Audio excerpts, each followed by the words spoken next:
On the news tonight, former Deputy Governor applauds developmental initiatives of Governor Oyebanji.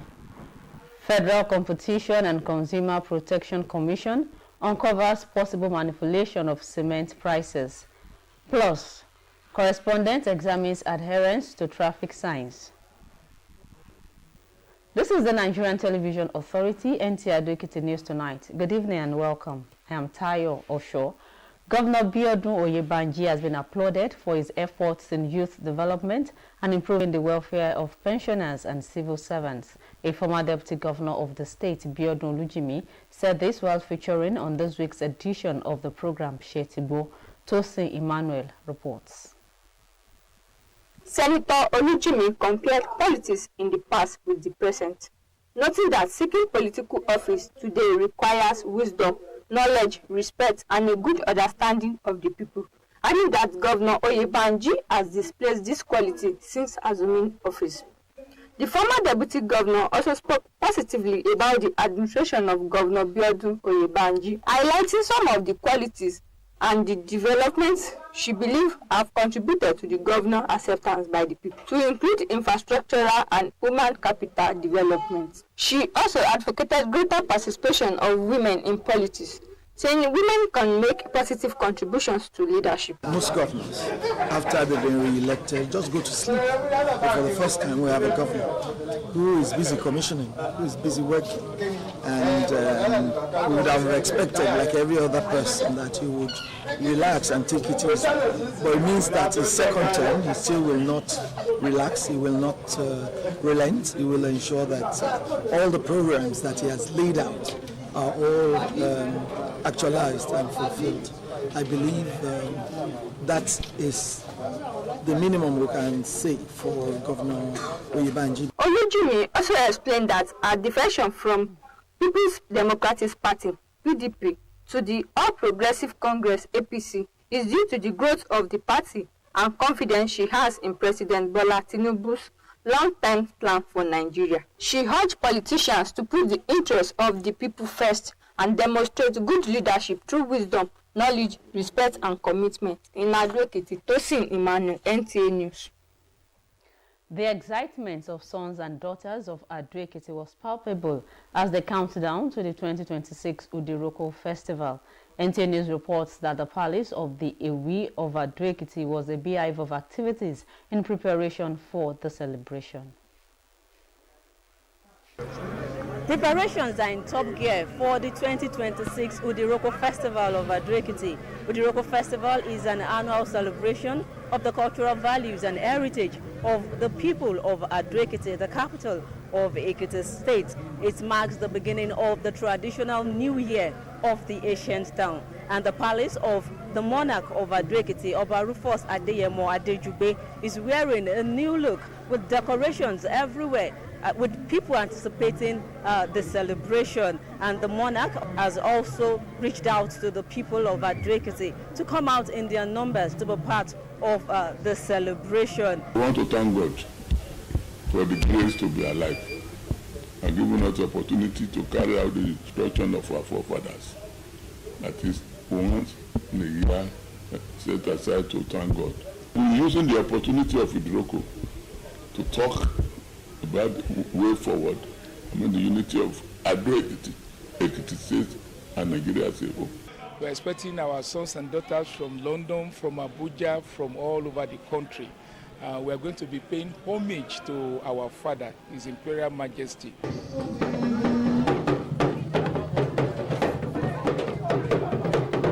The Nigerian Television Authority, NTA outside broadcast crew, is also on ground for the live coverage of the event, which a grand finale is scheduled to hold at the palace of the Iroyin of Ado-Ekiti on Wednesday, 19th of August, 2026. I am Tayo Osho. Traffic signs are designed to guide motorists, control traffic, and prevent accidents. In this report, Kola Adebobuyi examines the level of adherence of road users to signs on major highways in Ekiti State. From speed limit signs to no parking, pedestrian crossing, and directional signs, road signs are important tools to ensure order and safety on the roads. Despite this importance, Some motorists and other road users appear to disregard them, either deliberately or through ignorance. With increasing vehicular and human activities across Ekiti State, stakeholders say motorists must understand the traffic signs are not mere decorations, but instructions designed to save lives. The Federal Road Safety Corps say obeying traffic signs should not depend solely on the presence of law enforcement officers. Rather, compliance should be part of a responsible driving culture. The culture of observing road signs in our society is definitely not so good, not so encouraging. But what we actually want to encourage people to continue to use, to obey all the signs provided on our road for safety. To sustain safer roads, stakeholders believe there must be a collective attitudinal change among motorists, pedestrians, and other road users, as respecting traffic signs is ultimately about protecting lives. Some people obey the traffic law, then some people are not obey it. For example, when we are going on the road, we will see traffic sign that don't speed more than 40 kilometers. Some people will agree with it, but some people will not agree. If a driver follows highway code, he cannot put himself in trouble. Then we have a regulatory sign that regulates us on the road, that give us regulation what you are supposed to do and what you are not supposed to do on the road. You understand that maybe you are approaching a bend, the sign will tell you that there's a bend ahead, and where you're supposed. And we have what we call road markings too. Those are the white line on the road that tell us you should not overtake, where you should overtake. Respondents believe there is a need for continuous public enlightenment, particularly for commercial drivers, young motorists, and motorcycle operators. In Ado-Ekiti, Kola Adebobuyi, NT News. We'll pause for a message now. The news continues shortly. Do stay with us. Is a good time to show love in the way that matters. And showing love begins with breakfast, the first gift of the day to you and your loved ones. Not just any breakfast, but one made with peak milk, because it contains vitamins, proteins, and calcium to keep you nourished and ready for the day. Breakfast is love. Show it every morning with the nourishing goodness of Peak evaporated milk. Peak. Reach for your peak. Many thanks for staying with us. The Federal Competition and Consumer Protection Commission, FCCPC, says it has uncovered possible manipulation of cement prices in the Nigerian market following a 3-month industry-wide investigation. The FCCPC discloses this in a statement, saying the preliminary findings contained in a 40-page field report follows a cross-border study by the Anti-Competitive Practices Department, ACP, of the Commission in response to complaints over the high cost of cement. According to the Commission, the investigation was prompted by concerns over Nigeria's comparatively high cement prices despite its substantial limestone deposits, domestic production capacity, and reported surplus capacity.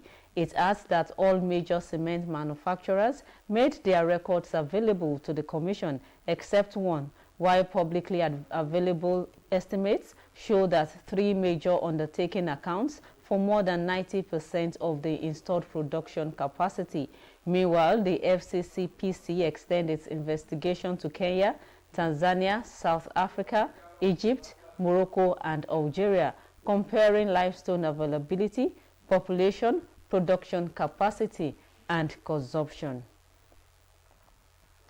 The Office of the Technical Advisor to Ekiti State Governor on Sports Development has organized a kiddies sports event aimed at encouraging children to embrace physical activities, develop sporting talents to represent the state in future contests. The event, tagged Kiddies Summer Sports 2026, which brought together children from different parts of the state, was held at the Oluyemi Kayode Stadium at Ado-Ekiti. Ayodeji Ogunshaki reports. It was a convergence of little children below the age of 15 years from across the state at the Oluyemi Kayode Stadium at Ado-Ekiti to be part of the sporting and fun-filled 2-day event, the Kiddies Summer Sports 2026, in the mood of the school holiday. The event featured sporting activities designed to promote teamwork, discipline, friendship, and healthy competition among participants as they engaged in the game of football, athletics events, table tennis, sack race, feed the bottle, tug of war, as well as three-legged race to the admiration of all.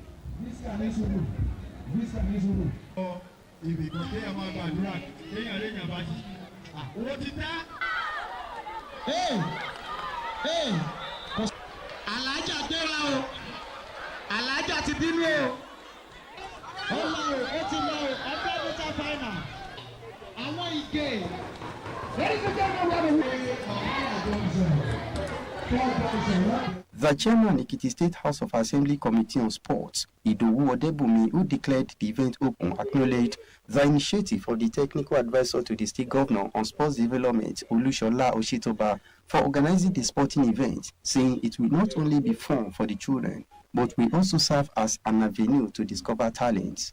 To add spice to the event was the presence of the Speaker of the State House of Assembly, Adeoye Aribasoye, who played different games with the children and also served as goalkeeper to one of the football teams at the event. The Speaker commended the brain behind the initiative, saying it is part of efforts to develop sports from the grassroots and provide children with opportunities to discover and nurture their talents. This is top-notch because one of the ways to discover talent is from what we are doing today. And I must give kudos to our governor, His Excellency Biodun Abayomi Oyebanji, whose vision for development, whose vision for youth development is unquantifiable. But let me also mention that the technical advisor, Dr. Oshitoba, has been such a tremendous fellow, highly dynamic, and she's a round peg in a round hole. This is a lovable event for our children, and first of its kind in Ekiti State. That's the more reason why I refer to it as a kind of recreation. The technical advisor to the Governor of Sports Development, Olushola Ositoba, said the initiative is in line with the state government's broader sports development agenda, which includes increased participation, improved athletes development, and invest in sports infrastructure. Yeah, sport is business now. We want to start from the rear. We want to start from the cradle to begin to pick them so that we're able to see talents amongst them so that they will showcase their skill. We know we have some elites among the sportsmen. We have the middle ones, and these are the grassroots. We are going for intermediate games very soon. These are the people we want to go and showcase in youth games, intermediate games. Participants said the kiddie sports provided them with an opportunity to display their ability and develop interest in various sporting activities. I appreciate Dr. Mrs. Olushola Osetoba for creating this kind of competition to encourage grassroots sports like us. So I feel very good about this competition. I feel happy. I feel happy that I'm participating in this place. I feel happy that I'm good. I feel happy that I know I'm part of the best. I was very happy and so excited that I tried to enter final, but later I become the final. I'm the winner now. The impact I think I can have on them is that those that are not into sport like that, they can do other things. It's not compulsory to win trophy. You can do other things. You can explore. At the end of the two-day event, winners and children that performed excellently at the various sporting events were presented with prizes. From the Oluyemika Odi Stadium at Ekiti, Ayode Jogunshaki, NTA News. And that's our package. Many thanks for watching. Do stand by for the translation in Yoruba. Good evening.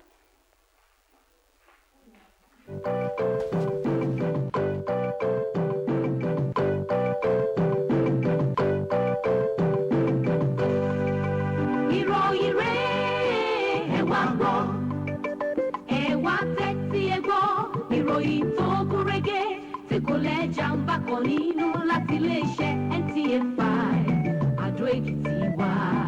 Ìròyìn ayọ̀ ní tiwa kò pẹ́ dé bẹ́ẹ̀ ni kì í lé búlábúlà kò já létí o ẹ̀mí ti bora kí ẹ gbọ́ ògidì ìròyìn bó bá ṣe rí là ó sọ ìròyìn rẹ̀. Nínú ìròyìn alẹ́ òní, igbákejì gómìnà tẹ́lẹ̀ rí ní ìpínlẹ̀ Èkìtì kan sára sí ètò ìdàgbàsókè Bíọ́dún Oyèbánjí. Àjọ fún dídáàbòbò ẹ̀tọ́ àwọn oníbàárà lórílẹ̀‐èdè yìí ṣàwárí màgòmágó ní iye tí wọ́n ń ta sìmẹ́ǹtì. Àti pé akọ̀ròyìn ṣàgbéyẹ̀wò bí àwọn ènìyàn ṣe ń tẹ̀lé àwọn àmì ìtọ́ka sí ojú pópó.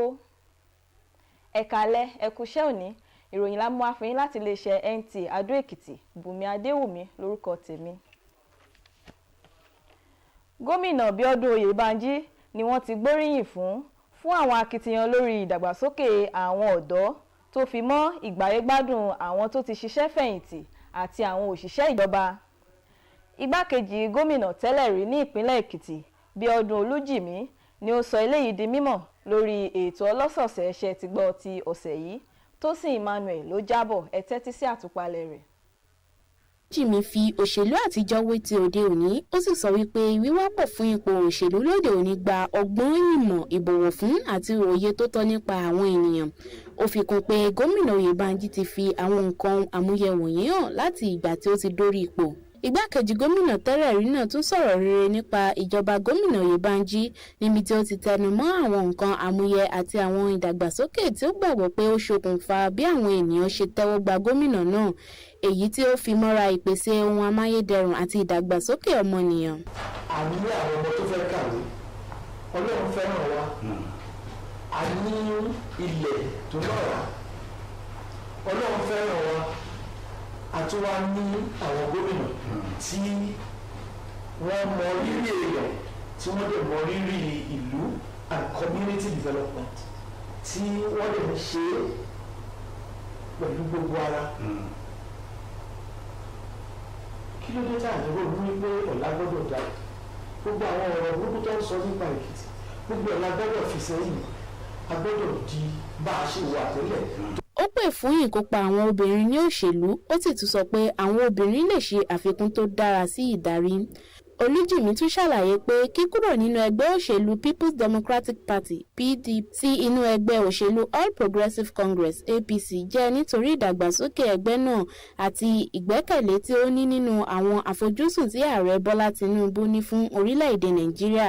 Ó gba àwọn olóṣèlú níyànjú láti mú ìfẹ́ àwọn ará ìlú lọ́kùnkúndùn kí wọ́n sì ṣàfihàn ìdarí rere pẹ̀lú ọgbọ́n, ìmọ̀, ìbọ̀wọ̀ fún àti ìfarajìn. Ní ìlú Adó, Rafiat Abbas ló ń ṣàtúpalẹ̀ ìròyìn.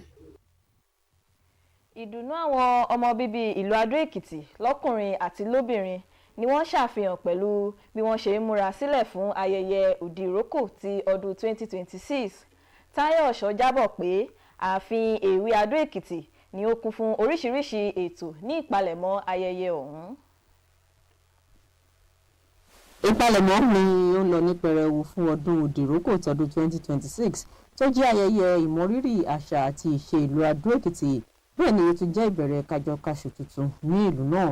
Ààfin Èwe Adó Èkìtì ni ayẹyẹ náà ti máa ń wáyé, léyìí tí àyípadà ti dé bá níbi wọ́n ṣe ń ṣe àyíká ààfin náà lẹ́ṣọ̀ọ́ táwọn ọmọ ìlú náà sì ń dunnú fún ayẹyẹ ọ̀hún.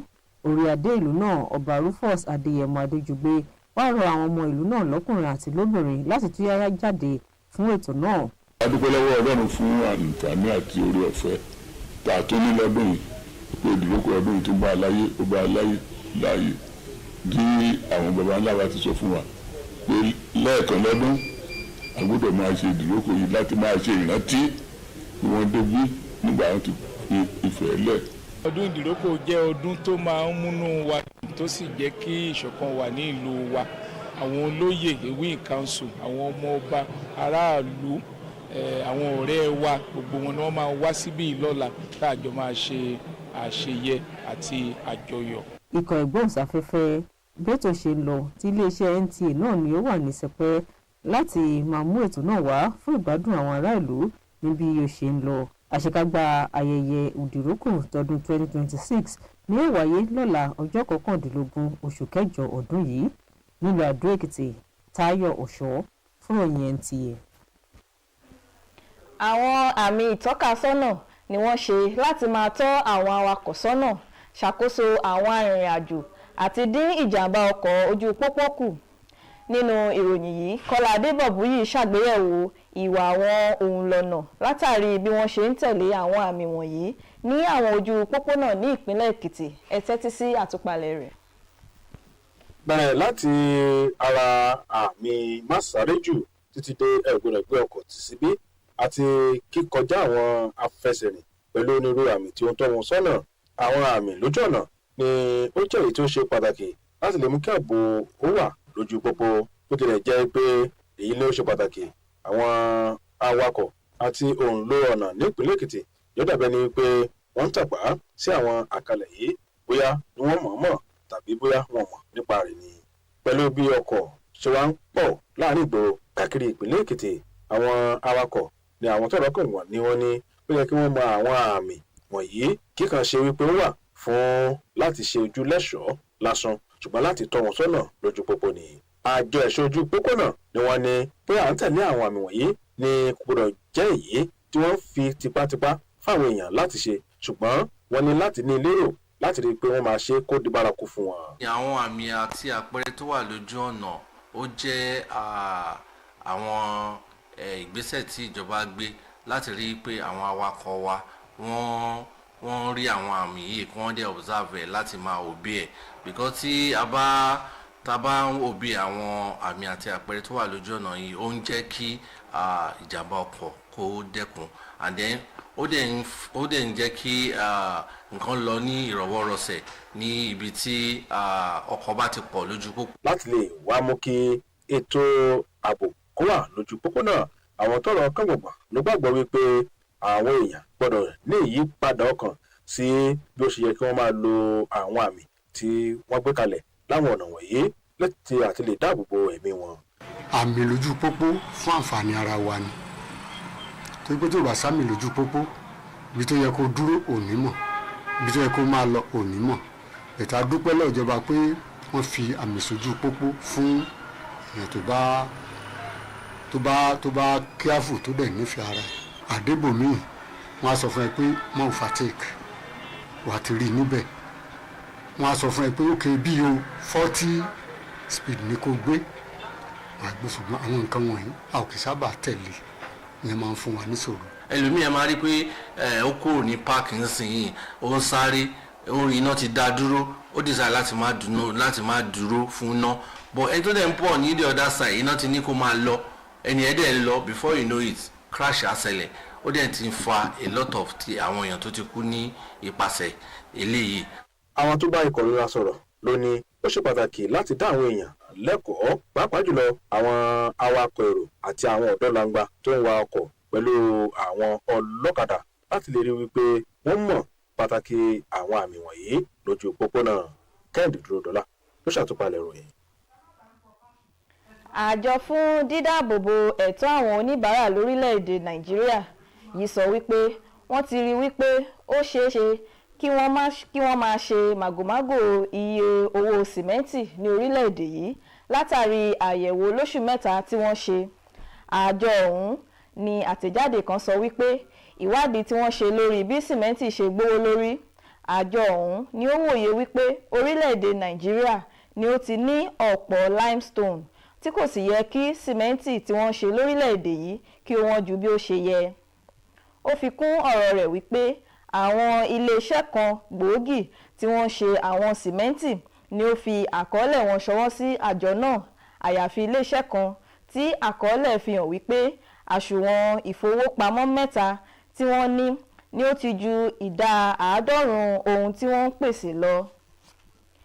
Àjọ fún dídáàbòbò ẹ̀tọ́ àwọn oníbàárà ọ̀hún ló ti wá ń nawọ́ ìwádìí wọn sí oríṣiríṣi orílẹ̀-èdè bíi èdè Kenya, Tanzania, South Africa, Egypt, Morocco àti Algeria láti fi mọ ohun èlò tó wà nílẹ̀, iye wọn, iye tí wọ́n ń pèsè àti ohun tí wọ́n ń tà.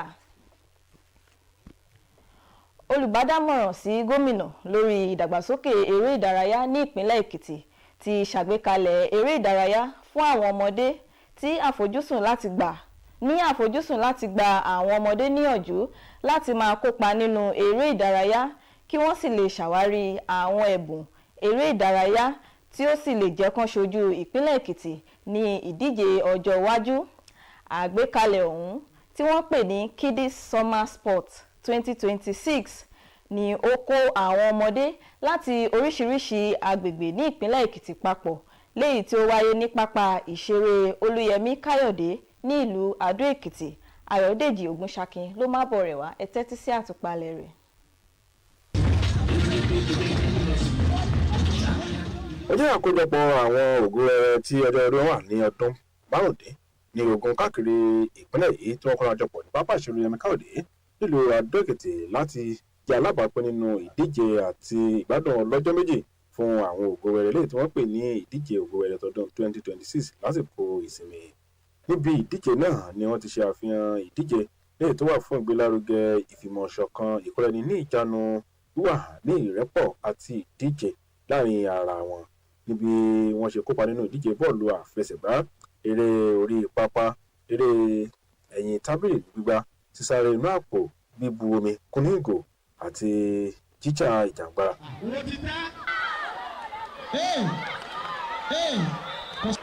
Alájà gbéra o, alájà ti bínú o, ó lọ o, ó ti lọ o, ọgbẹ́ mẹ́ta fáìnà, àwọn ìgè.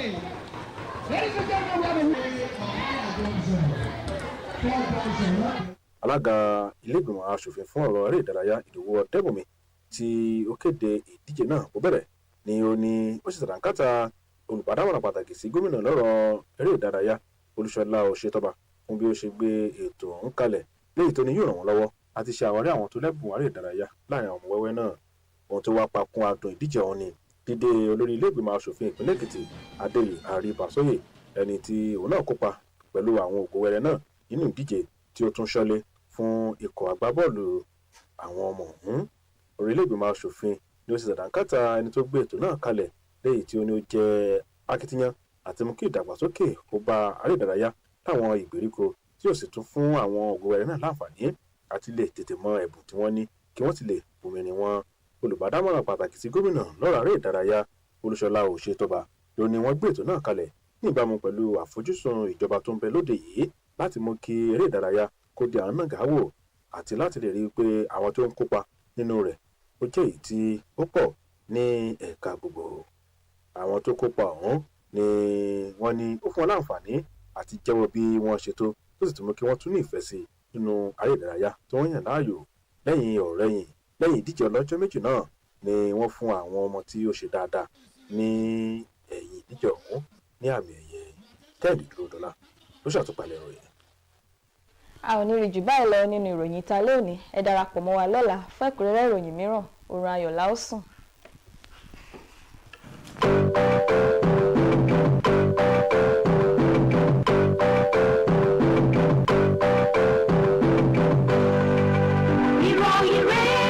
Wọ́n ní 22nd of August ní 2026 ó bọ́ sọ́jọ́ Sátọ̀dé o àkúnlé o látago 12 ọ̀sán gẹ́gẹ́ ẹ̀fà láìdé olú ọmọ táyẹ̀kù sí mi Balógun Dòdò oní pírẹ́sìdẹ̀ntì olórí ìyókù àti Akọ́lá Ọ̀lẹ́ ọmọ Tàjùmọ̀bí òun la fi ṣe tí a máa nù ẹ̀fà láìdé bẹ́ẹ̀ barisa lọ́yà mi Afọlábí ọmọ ti.